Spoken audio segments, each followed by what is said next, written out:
కాకినాడ ప్రభుత్వ general hospital జీజీహెచ్లో చాలామంది medical విద్యార్థినీలు లైంగిక వేధింపులకు గురైన విషాదకర ఘటన వెలుగులోకి వచ్చింది. దాదాపు 50 మంది వరకు విద్యార్థినీలు వేధింపులు జరిగాయని తెలిపారు. వీరి ప్రకారం ల్యాబ్ అటెండెంట్లు, టెక్నీషియన్లు, ఇతర సిబ్బంది తరచూ అసభ్యంగా ప్రవర్తిస్తున్నారని చెప్పారు.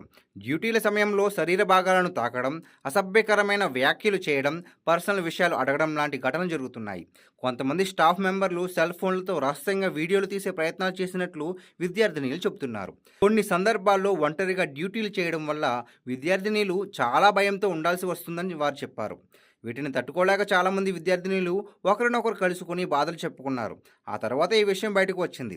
ఇప్పటికీ ఈ సమస్యను ఎదుర్కొంటున్న విద్యార్థినీలు మానసికంగా తీవ్ర ఒత్తిడికి లోనవుతున్నట్టు తెలుస్తోంది. కాకినాడ జీజీహెచ్లో వైద్య విద్యార్థినులపై లైంగిక వేధింపుల ఘటనపై సీఎం చంద్రబాబు తీవ్రంగా స్పందించారు. ఈ ఘటనను తక్షణమే సీరియస్గా తీసుకున్న ముఖ్యమంత్రి వైద్య ఆరోగ్య శాఖ అధికారులను నివేదిక ఇవ్వమని ఆదేశించారు. అధికారులు సమగ్ర విచారణ అనంతరం నివేదికను సీఎం చంద్రబాబుకు అందించారు. ఈ నెల 9వ తేదీన మెడికల్ కాలేజ్ ఆసుపత్రిలో ల్యాబ్ అటెండెంట్గా పనిచేస్తున్న కళ్యాణ్ చక్రవర్తి అనే ఉద్యోగిపై విద్యార్థినీల ఫిర్యాదుతో ఘటనా రోజునే అధికారులు కమిటీని ఏర్పాటు చేసి విచారణ ప్రారంభించారు. కమిటీ సభ్యులు నిన్న రాత్రి వరకు విద్యార్థినులతో మాట్లాడి అందిన సమాచారం ఆధారంగా నివేదికను సిద్ధం చేశారు. విచారణలో కళ్యాణ్ చక్రవర్తితో పాటు మరో 3 సిబ్బంది కూడా విద్యార్థులను లైంగికంగా వేధించినట్లు తేలింది.